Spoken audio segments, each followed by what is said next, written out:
5 types of kitty you should stay away from. In fact, if you don't want to stay away from this kind of kitty, then make sure you go with protection to protect yourself.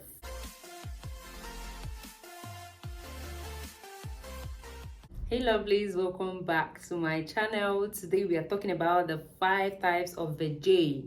5 types of kitty you should stay away from. In as much as we're learning how to get better, we're learning hygiene, and we need to be careful when doing this thing so that 5 minutes enjoyment does not end up in a lifetime suffering. So 5 types of kitty that you should stay away from.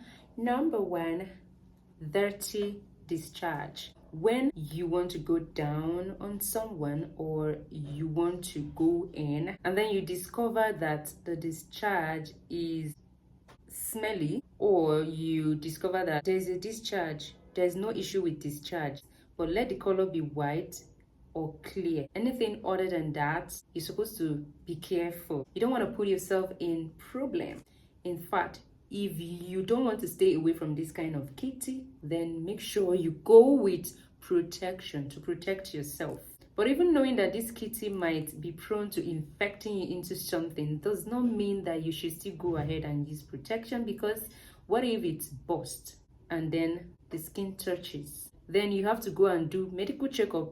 Immediately you're done, just after 5 minutes enjoyment. So if you notice this kind of kitty, you should stay away from it. If you don't know how to tell her, because women, we behave somehow, that sometimes you tell us the truth, but we find it very difficult to accept. We feel like it's an insult. But I will appreciate it that you tell me. It will pain me the first time. I'll feel somehow, but I'm definitely going to seek for help because it is for my own good. That is the best way you can help her. You might tell her, or you just stay away to be safe on the other hand, for your safety.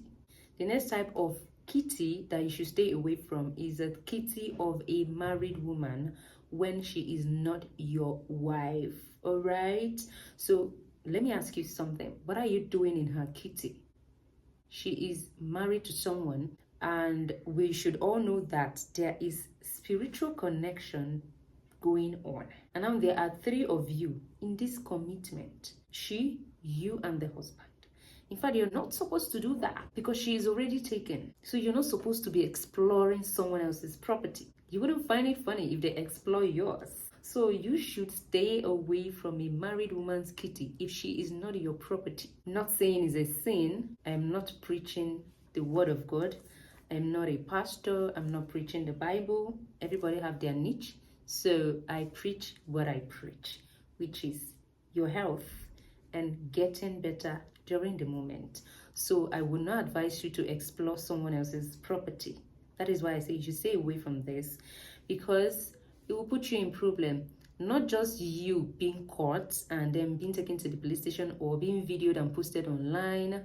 It has spiritual connection. Maybe if there is any ancestral cause or something, you might be part of it. So you shouldn't be involved in what you do not know about.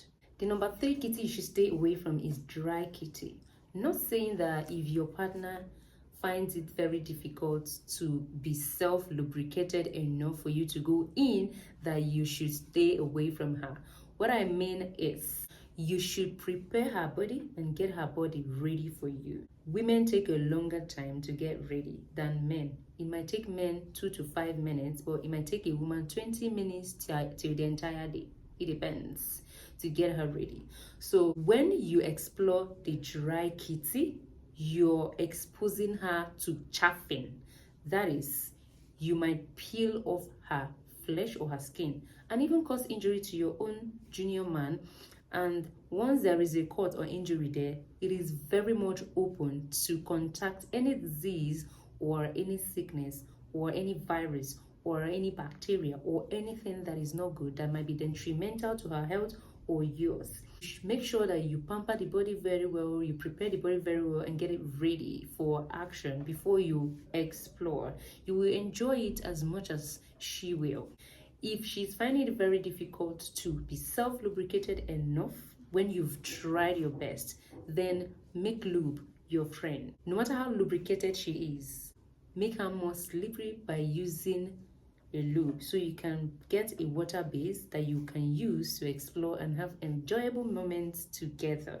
The fourth kitty you should not mess around with, it's no medical checkup. Like, you just met someone and you guys are in the talking stage and you've talked for like 2 to 3 weeks or months, and then you feel like via talking that you already know her and you develop this kind of trust. No matter how well you trust someone, do not trust them into going intimate with them raw.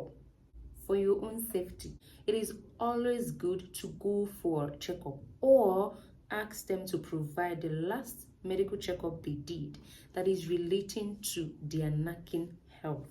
If it's more than 9 months, you should probably go with her and do another checkup. And checkup is something you need to be doing like 3 months or 6 months interval, even if the both of you trust each other, know that it is just the two of you, to be on a safer side though.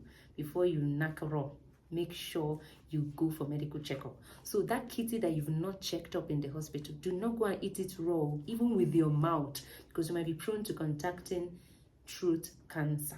So you should make sure that that kitty is clean medically, not just looking at it and there's no dirty discharge, no smelly odor or foul smell doesn't make it clean. It might have infection or disease that even the person possessing the kitty does not know that she has. The last but not the least, the fifth kitty you should not mess around with is no consent, or the kitty that is not yours. She didn't give you consent and then you want to jump in, even if she is your partner and she is not in the mood. You might try your tricky way to get her in the mood, but if she is not giving in, just let her be. Allow her rest.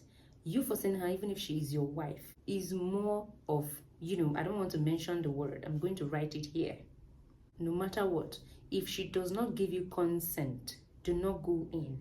At the end of the day, you will not enjoy it and she might not enjoy it, or you might hurt her if you force her to doing it because she is not ready. In as much as you are ready, she might not be ready. So it doesn't mean that you go and explore and enjoy yourself alone. You shouldn't be selfish when it comes to this thing. And apart from she being your partner, if it is someone you just met and you want to use tricky way to go down on her, or you just met her, you want to get to know her, and then you want to explore and she doesn't allow you, still do not explore. If she doesn't give you consent, do not try it. So for now, that is all that I have for the types of kitty you shouldn't explore. There are still others, but let's play with these 5 for now, and I hope you find this video very helpful. Leave your comment down there below in the comment section if you have anything to say to me at all, or if you have any problem that needs a solution. I can help you in much possible way that I am. I am a certified botanist, so my help might come with plants. I'm going to see you next time in my next video. Have a blast.